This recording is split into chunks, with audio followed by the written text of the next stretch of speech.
Is foreign money, mostly Western money, leaving China? To answer that question, I can hardly think of a better person than Nicholas Burns, the current U.S. ambassador to China. There are a lot of American companies here. Have a lot of them just picked up and left because of this current business environment? You know, that's interesting. Not many. Not many? Not many. Why not? China is the second largest economy in the world. It's a big market. So a few American companies have left, but most have stayed. Yeah, some American companies may be a bit reluctant these days to expand their operations or investments in China. A few even moved parts of their operations to cheaper places like Southeast Asia. While at it, most American companies chose to stay. Why? Because the Chinese market is simply too big to resist. Brookings Institution estimates that by 2027, 1.2 billion Chinese will be in the middle class. That's 3 times the total population of the United States and 4 times that of the European Union. Let me give you a specific example. 474 million trips were made around China's Lunar New Year holiday, where people spend some 600 billion RMB, or around 90 billion US dollars. And that is the revenue generated in the week. Now, in fact, the number of newly established firms in China receiving foreign direct investment stand over 50,000. That is a steady increase, if you look at this chart, in the past 10-year period. In fact, the total number of enterprises receiving foreign direct investment grew consistently in the past decade. Look at this. Many countries from Europe and the Arab world stepped up their investment in China. Volkswagen, Saudi Aramco, most of the sovereign funds from the oil-rich Gulf nations. When everyone in the West is talking about how scary China is, you get scared. And the US government is obviously not helping. The State Department increased the China travel alert to level 3, orange alert, or reconsider travel, putting China on par with Honduras, Guatemala, Niger, Nicaragua, and Chad, and barely ahead of Afghanistan, Yemen, and Iraq. Are you kidding me? And the reason cited was, quote-unquote, due to arbitrary enforcement of local laws, including in relation to exit bans and the risk of wrongful detentions. Well, those who have been to China know that it is an absurd exaggeration of what's happening on the ground, especially to those law-abiding foreigners visiting or doing business in China. But the State Department warning sends a message. Say, if you're a mother, if you're an American mother going on the website and saw your government's warning about going to China, would you still want your kids to be traveling or studying there?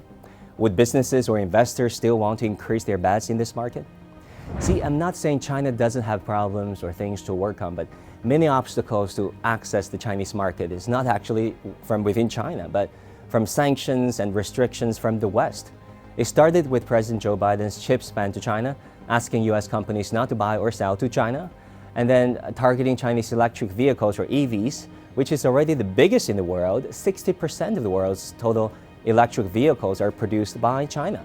President Joe Biden ordered a security review of quote-unquote connected vehicles produced by Chinese manufacturers, whatever that means, while the European Union has been investigating subsidies into the Chinese EVs industry since last fall.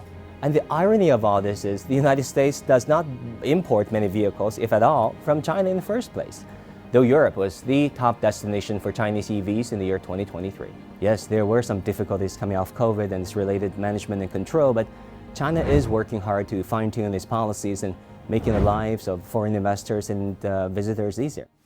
国外的游客到国内旅游，一定也能享受到跟国内游客一样的这种在吃住行购物等方面的便利。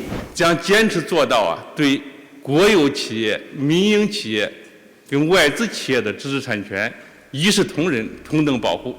From China's recent policy meeting known as the Two Sessions, more sectors are expected to open up to foreign stakeholders like IT, Medicare, and the grain industries. And the recent government work report emphasized once again that there must be consistency in the implementation of laws and regulations to Chinese and foreigners alike.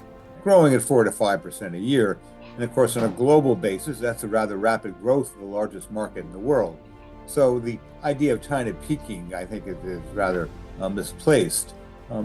China wants to grow at 5, 6, 7%. It's going to have that new industrialization, that new technology. But in either case, China hasn't peaked. And I think we shouldn't lose sight of the overall benefits that those trade investment relationships have for each other. We would like to see more European companies investing here, and we'd like to see more Chinese companies investing in Europe as well. Let's face it, there are genuine concerns about investing in China, and those concerns should be heeded for China to continue to meaningfully engage with the rest of the world. But there are noises and fake news too that people should maneuver through to get a real picture of today's China.